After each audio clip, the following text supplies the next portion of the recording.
Cooking with Dimple या चॅनलमध्ये तुम्हा सर्वांचं स्वागत आहे. आपण उपवास करतो. उपवासासाठी प्रत्येक वेळेस साबुदाणा बनवतो. पण साबुदाण्यासोबत खायला काही गोड आंबट असं असेल तर खायला नक्कीच आवडेल.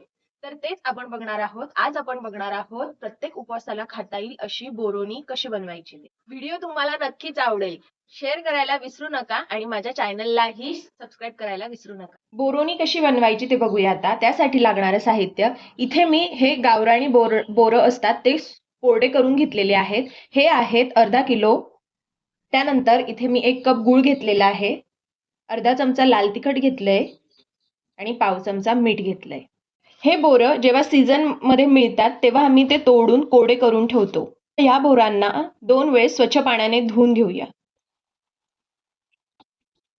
बोरं स्वच्छ धुवून झाले आहेत. आता त्यात एक छोटा ग्लास भरून पाणी टाकून द्यायचंय आणि 4 शिट्ट्या कुकरमध्ये करून घ्यायच्या आहेत.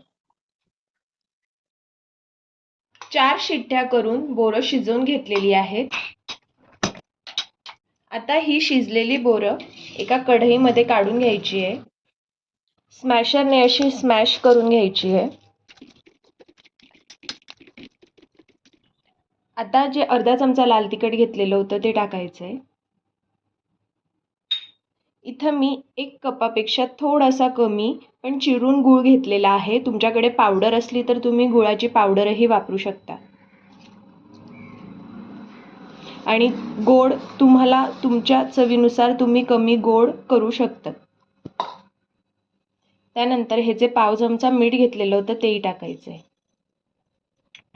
आता थोडंसं पाणी टाकून घ्यायचंय. हे सगळं एकत्र करून घ्यायचंय. एकत्र करून झाल्यानंतर 5 ते 10 मिनिटासाठी गॅसवर शिजवून घ्यायचंय.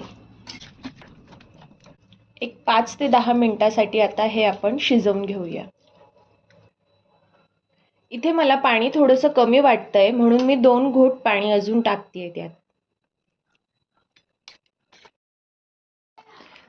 बोरोनी शिजून 10 मिनिटं झालेले आहेत आणि त्यात आपण जो गूळ टाकलेला होता तोही पूर्णपणे विरघळला आहे.